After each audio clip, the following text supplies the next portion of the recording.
Muito polêmica, a sibutramina é uma das medicações mais procuradas para emagrecimento no Brasil. A qual classe pertence a sibutramina? Será que ela emagrece? Quais as indicações, as contraindicações e os cuidados com o uso da sibutramina? Meu nome é Luísio, eu sou médico em Cuiabá, Mato Grosso. Se você quer saber mais sobre essa medicação, continue aqui no nosso vídeo.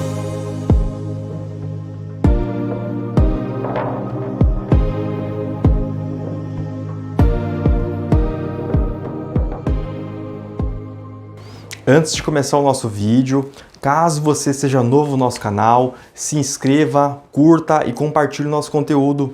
Quero também aqui frisar que jamais você deve se automedicar.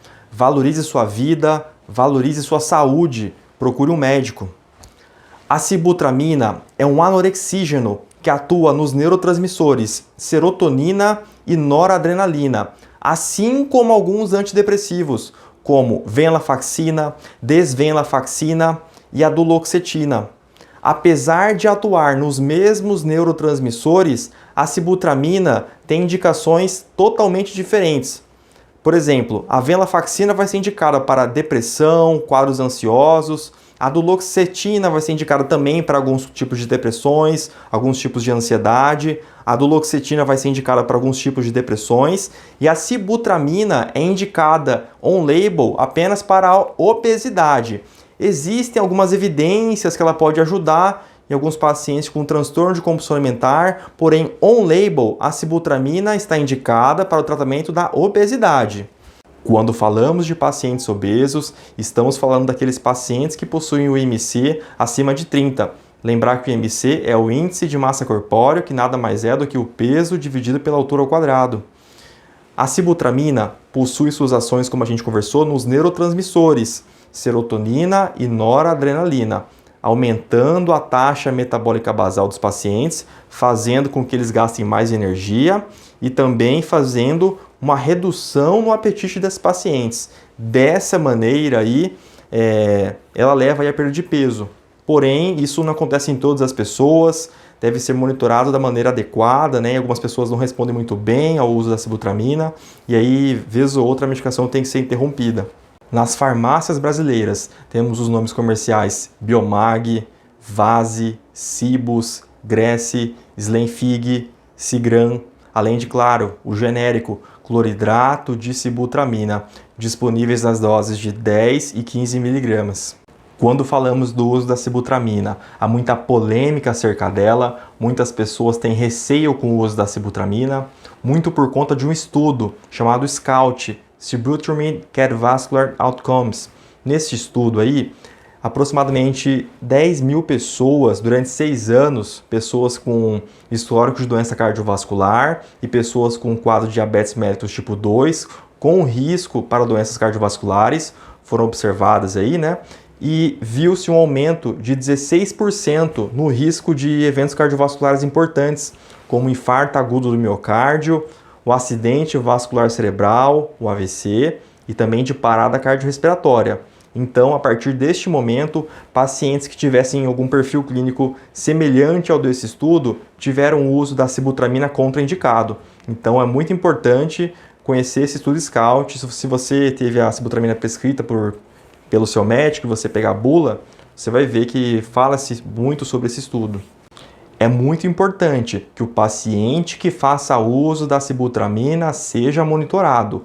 Nos primeiros 3 meses é muito importante que a pressão arterial, a frequência cardíaca seja checada ao menos uma vez a cada 2 semanas. E entre o 3º e 6º mês, que isso seja feito pelo menos uma vez ao mês.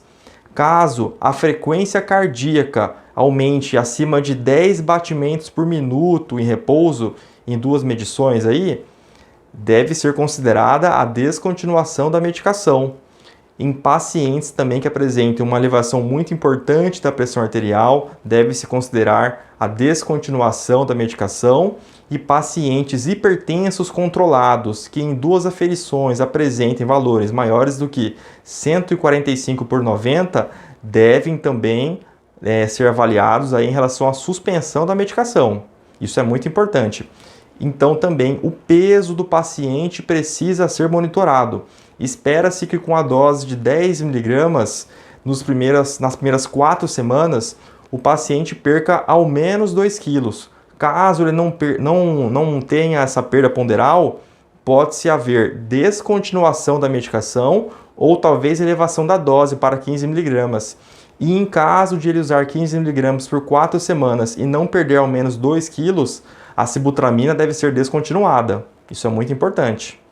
Além do peso do paciente, a frequência cardíaca, a pressão arterial, a gente conversou aí que a sibutramina tem ação nos neurotransmissores, serotonina e noradrenalina principalmente. Então, o paciente que faz uso da sibutramina precisa ser monitorado em relação ao seu estado mental e também em relação à sua alimentação e à qualidade do seu sono. Isso é fundamental. Então, a gente viu aí que tem que ser monitorado a questão cardiovascular do paciente, a pressão arterial do paciente, o peso do paciente, o estado mental do paciente, a alimentação do paciente e a qualidade do sono do paciente. Ou seja, é uma medicação que pode mexer em várias vias aí que podem atrapalhar a qualidade de vida da pessoa. Então, a monitorização tem que ser rígida. Contraindicações com o uso da sibutramina. De forma geral, pacientes com histórico de doença cardiovascular importante não devem receber a sibutramina. Por exemplo, pacientes com histórico de doença arterial coronariana, como angina, ou infarto agudo do miocárdio, paciente com histórico de insuficiência cardíaca, histórico de doença cerebrovascular, histórico de doenças arteriais obstrutivas periféricas, pacientes com histórico de alguns transtornos alimentares, como a bulimia nervosa e a anorexia, também não devem receber a sibutramina, pacientes diabéticos com algum fator de risco e pacientes que fazem uso dos inibidores da monoaminooxidase também não devem receber a sibutramina. Então, muito importante, você deve conversar de forma bem detalhada com o médico que acompanha o seu caso. Efeitos colaterais com o uso da sibutramina. De modo geral, existem vários efeitos adversos possíveis com o uso da sibutramina. Vou citar aqui para vocês alguns dos mais comuns, como por exemplo, constipação, boca seca, insônia, tontura, dor de cabeça, enjoo, aumento da pressão arterial, aumento da frequência cardíaca, dando aquela palpitação também pode acontecer. Interessante a gente citar também que, em média, é esperado que a frequência cardíaca aumente entre 3 e 7 batimentos por minuto e que a pressão sistólica geralmente se eleve em 2 a 3 milímetros. Então, esses são alguns efeitos adversos. Como eu citei, outros efeitos são possíveis. Você deve conversar aí com o médico que te acompanha, tá bom? Conversamos então a respeito da sibutramina. Como vimos, é necessário muito cuidado com o uso dessa medicação. Ela possui suas contraindicações, seus efeitos adversos. Vou confessar para vocês aqui que no meu cotidiano clínico não utilizo esse tipo de fármaco. Muitas vezes aí os pacientes depositam toda a confiança apenas numa medicação, mas como a gente sabe, na maioria das vezes a obesidade é um quadro multifatorial. É importante fazer o acompanhamento com um nutricionista, com um psicólogo, com um educador físico também. Espero que vocês tenham gostado do nosso vídeo. Jamais se automedique. Se inscreva, curta e compartilhe o nosso conteúdo. Um grande abraço para vocês. Fiquem com Deus. Um abraço.